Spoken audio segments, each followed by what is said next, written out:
One of the defining features of 2016 was the revelation that different parts of the electorate live in completely distinct universes of knowledge. Some of the most notorious examples of this phenomenon were the many fake news stories that circulated during the campaign.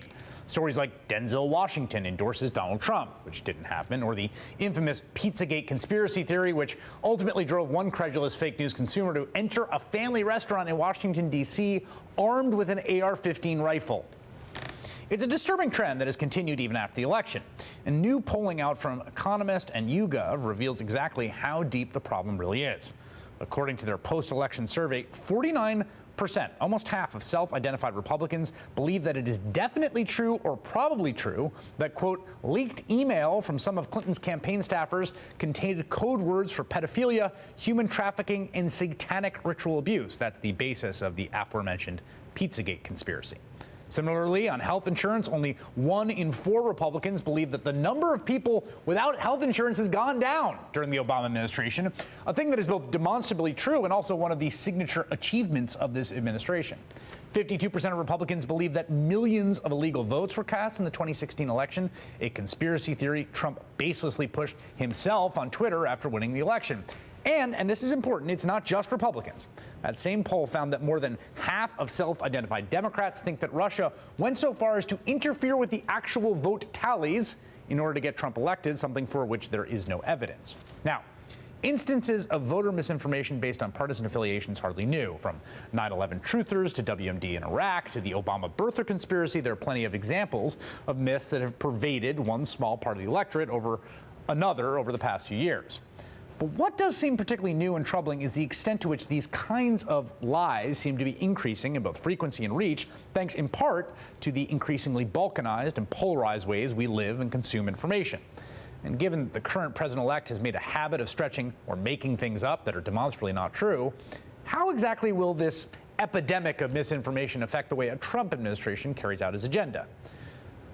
Joining me now, Jason Johnson, politics editor at The Root and professor of politics and communication at Morgan State University. Josh Barro, senior editor for Business Insider and MSNBC contributor. I guess let's start, Jason, with this. I don't want to think that this is so new, right? I mean, we all have confirmation bias across the ideological spectrum. Right. We all partake of information in very selective ways. So what is new into your mind here? Well, what is new is this, Chris. Look, we've always had conspiracies, right? There are people who don't think we landed on the moon. There are plenty of polls that show that people really do believe the X-Files and that we've got hidden aliens. But what it comes from is a mixture of cynicism about the government and the fact that people aren't getting their information from the same place. And when you have a president-elect, Donald Trump, who basically says the government's full of liars and fools and you can't trust anything that they say, and there's a lot of people who believe that, they're willing to believe that the government will do anything. And therefore, a crazy story about pedophilia or Denzel Washington actually endorsing Donald Trump is the kind of thing that some people will believe because they think the entire system is corrupt. And, you know, part of this, too, I think, Josh, is that there's a certain basic level at which, like, even fairly basic policy details are just not known, right? So if you look at health insurance, I mean, this is the basic goal of the ACA, right? If it did one thing, more people got insured. 40% of Republicans believe the people without insurance has increased, but 24% of Democrats think that, and 26% think it's the same. So at some level, it's like the basic facts of the matter are not penetrating to anyone. Yeah, although I think they may be somewhat better known than some of these surveys indicate. There's this really interesting study that a political scientist named John Bullock at the University of Texas did, where they did surveys like this, and one was just a regular survey, and they did another one where they said, if you get the questions right, we'll enter you into a drawing for a $200 Amazon gift card. And sure enough, when you do that, the answers get more accurate, and the partisan gap in the answers declines. Now, it doesn't become perfect. There's still a lot of misinformation out there, but a lot of what this is, I think, is sort of these expressive responses where basically someone's taking the poll, they really don't like Barack Obama, and they give whatever they think the negative answer is about Barack Obama. Right, so the question... The question between like an expressive response and an actual belief, right? Which I agree. Like there's some of that, but Jason, then I go back to the birther thing, right? So you've got it's like, Obama born in Kenya? You got 52% of the Republicans saying definitely, probably true, and I think Josh is right. Like there's some level at which this is just a I don't like Barack Obama answer, but then there's also like. I've talked to a lot of people I've interviewed who really do think the guy was born in Kenya. That is definitely a thing they believe. And the person who's most associated with that ridiculous theory, is going to be the next president Yes. of the United States. Yes, and that's the crazy thing. Chris, I've said this all along about birthers, that this is like Scooby-Doo logic, that somehow Obama fooled everybody except for these plucky kids and their dog that figured out he's from Kenya. Right. It doesn't make any sense. Right. But here's the thing about conspiracies also that lead to people believing them and believing this nonsense over time. Because we've seen things that were at one point conspiracies turn out to be true, right? You and I all remember when we were kids, the idea that the U.S. government had any involvement with drugs in the inner city seemed crazy. Then we had Contra, then we found out that they actually did. So people think it's going to be true one day. Yeah, there's a sort of mass skepticism that tends to curdle a bit on itself. Jason Johnson, Josh Barrow, thanks for joining me. I'm gonna say goodbye to you guys because right now we have breaking news.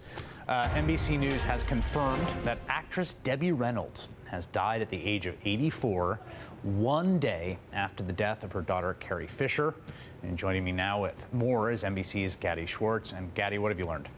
Well, right now we are hearing that she was hospitalized after possibly reporting symptoms of shortness of breath. We now know that she has died at the hospital. Her son confirming that to NBC News. Now, obviously, Debbie Reynolds, one of the most popular actresses of her time, the mother of Carrie Fisher. She has been in mourning since Carrie Fisher's hospitalization and then subsequent death. And now mother and daughter seeming to die within a few days of each other. Just after the holidays, very heartbreaking here in Hollywood. A lot of people coming forward, a lot of people expressing their condolences, but that's the latest that we have right now. She was hospitalized for shortness of breath, and we understand that she has now passed away. Back to you. Thank you, Gadi. Debbie Reynolds, of course, legendarily married to Eddie Fisher, with whom she had Carrie Fisher. In fact, Carrie Fisher was on the front page of the LA Times before she was even born, just when she was essentially conceived. She was on that front page down at the bottom. Debbie, Eddie, expect baby in November. Debbie Reynolds, who was in a number of films, and her marriage was a sort of Brangelina of its day. Eddie Fisher leaving her for Elizabeth Taylor, of course, was a huge scandal at the time. And the incredible relationship that Debbie Reynolds and Carrie Fisher had, which Carrie Fisher just was talking about in a Fresh Air interview that aired recently, was the sort of grist for Postcards from the Edge, a relationship of tremendous love and devotion between Carrie Fisher and Debbie Reynolds, one that was reflected in Carrie Fisher's amazing work in her writing, in the interviews she gave, in the work that she would publish throughout the years, and just an unbelievably heartbreaking turn of events. The end of this year, Carrie Fisher dying just a few days ago at the age of 60, and now we've received news that her mother, Debbie Reynolds, and her lifelong friend, in the sort of most profound way that a parent and child could be a friend, dying just a few days later, that being confirmed at this hour. Breaking news by NBC News. More now with Ari Melber in for Rachel Maddow. Good evening, Ari. Good evening, Chris, and thank you at home for watching. I am in for Rachel, who's out tonight. We have a lot on this breaking news tonight.